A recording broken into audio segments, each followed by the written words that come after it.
टिप्पणी चाहूंगा आशुतोष त्रिपाठी जी आपकी कि अगर जो लक्ष्मीकांत भारद्वाज आंकड़े दे रहे हैं सर, वो तो चौंकाने वाले, डराने वाले हैं कि लाखों की संख्या में महिलाओं के साथ पिछले कुछ वक्त में रेप की घटनाएं हो चुकी हैं। और अशोक गहलोत कहते हैं कि हम बहुत बेहतर कर रहे हैं कानून व्यवस्था के मामले में, शिक्षा के मामले में, स्वास्थ्य के मामले में।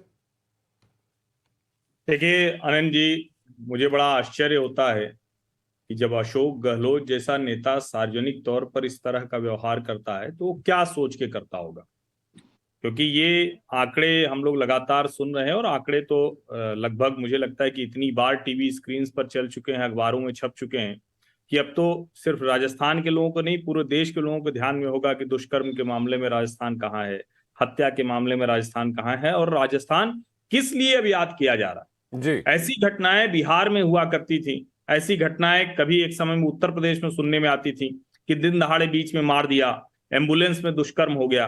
लेकिन मैं उन आंकड़ों की बात नहीं करूंगा, वो लक्ष्मीकांत भारद्वाज जी ने किया और बहुत विस्तार से उन्होंने आंकड़े बताए। मेरी चिंता ये है कि एक मुख्यमंत्री जिसकी एक बहुत हम कहें कि एक अच्छे नेता के तौर पर पहचान रही है, राजस्थान में वो सत्ता हासिल कर लेते हैं, खुद को जादूगर भी कहते हैं क्योंकि उनके पिता जादूगरी दिखाते थे, लेकिन वो दंगे के आरोपी के बारे में बात करते हो किस तरह से बात करते हैं। जब उनके राज्य में दंगा होता है तो वो किस तरह से नरेंद्र मोदी और अमित शाह पर उसका ठीकरा फोड़ने की कोशिश करते हैं। जब उनके गृह नगर में दंगे की स्थिति आ जाती है, जोधपुर में, तब उनका व्यवहार कैसा होता है। और जो सबसे बड़ी बात है कि उनको लगता है कि दरअसल राज्य में जिस तरह की स्थिति है, भाजपा में अंदर खाने सर फुटअव्वल है, कोई नेता नहीं है।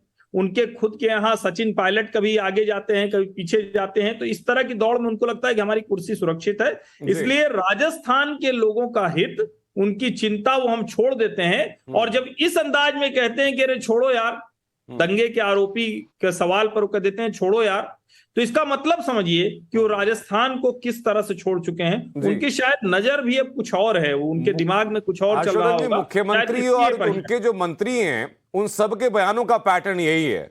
दुष्यंत नगर जी, हमने सुना कि अभी प्रताप सिंह खाचरियावास क्या कह रहे थे जब एक संत की आत्महत्या के बारे में उनसे बात की थी, उनके मंत्री तो जैसे कह रहे कि भाई उस संत की ही गलती है, उनका गुनाह है कि उन्होंने आत्महत्या कर ली। नहीं, देखिए ये तो भारत का कानून कहता है। हाँ। मंत्री महोदय ने कोई अलग बात नहीं कही। हाँ।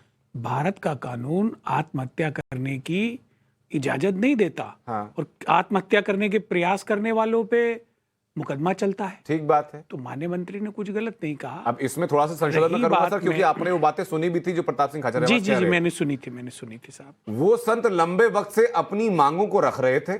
जी। शासन प्रशासन के नॉलेज में वो पूरा कंटेंट लगातार जा रहा था जो उनकी परेशानी, महीनों तक जो प्रशासन से आजीज आ गए, उसके बाद अंततः दुखी होकर के उन्होंने अपनी जीवन लीला को समाप्त करने का निर्णय लिया। नहीं, मैंने दो बातें अलग है, ये मैं संत महोदय की बात नहीं कर रहा, मैंने सिर्फ उसका जवाब दिया है कि आत्महत्या करना अपराध है या नहीं है। ये जो माननीय संत ने आत्महत्या की है, निश्चित रूप से इसके लिए प्रशासन के लोग जिम्मेवार हैं जिन्होंने सही समय पे उनकी सुनवाई नहीं की।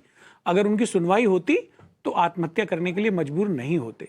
लेकिन देखिए, यहाँ पैनल में बैठे सभी लोग और खास करके हर्ष जी, सब ने सवाल उठाए हैं गहलोत जी के ऊपर, लेकिन यही देश, यही प्रधानमंत्री, यही मीडिया कितनी उनकी भूरी भूरी प्रशंसा कर रहे थे। कोविड में उनकी सरकार ने क्या शानदार काम किया। कोविड के दौरान और कोविड के बाद में जो मनरेगा का काम राजस्थान में हुआ है वो अनुकरणीय है, उसकी मिसाल पूरे देश में दी जाती है। केंद्र सरकार ने जो राज्य का फंड है समय पे वो जारी नहीं किया, विषम परिस्थितियों में राज्य को चला रहे हैं। ऐसे मुख्यमंत्री की आलोचना करके सिर्फ मन बहलाने ना, ये कोई उचित नहीं है। राज्य की जनता में जो लोकप्रियता है आज उनकी बनी हुई है, उनकी सरकार की बनी हुई है जी, वो किसी अन्य राज्य में नहीं है। अभी आप देखिए मध्य प्रदेश में कितना बड़ा कांड हो गया, बना हुआ डैम ही बह गया, 305 करोड़ रुपए पता नहीं कहां चले गए। अब बताइए, भारतीय जनता पार्टी के प्रवक्ता जी यहां पर हैं, अन्य लोग हैं, पूरी सरकार पे कोई उंगली नहीं उठा सकता। जिस ईमानदारी से अशोक गहलोत जी ने कार्य किया है, जिस निष्ठा से उन्होंने जनसेवा का कार्य किया है, उनका 40 वर्ष का पूरा रिकॉर्ड है। अरे जादूगर हैं वो, जादूगर हैं। हाँ। वो लोगों का दिल जीतने वाले वो तो खुद जादूगर ही हैं। कहते हैं मैं जादूगर हूं और उन्होंने सत्ता दिल उनके जीता है। आसपास से कहीं जाती नहीं है, उन्होंने ये उन्होंने प्रूव किया राजस्थान है। के लोगों का दिल जीता है अपनी कार्यशैली से। चलिए ठीक है सर। आप देखिए किस प्रकार से जब बच्चे यूक्रेन में फंसे थे, हाँ जी। अपने जादू से कैसे वो निकाल के लाए। उन्होंने अपना बंदा बिठाया, अपने अफसरों को लगाया, अपने प्लेन्स लेके गए और वो लेके आए। राजस्थान सरकार अपने प्लेन लेके गई थी? बिल्कुल।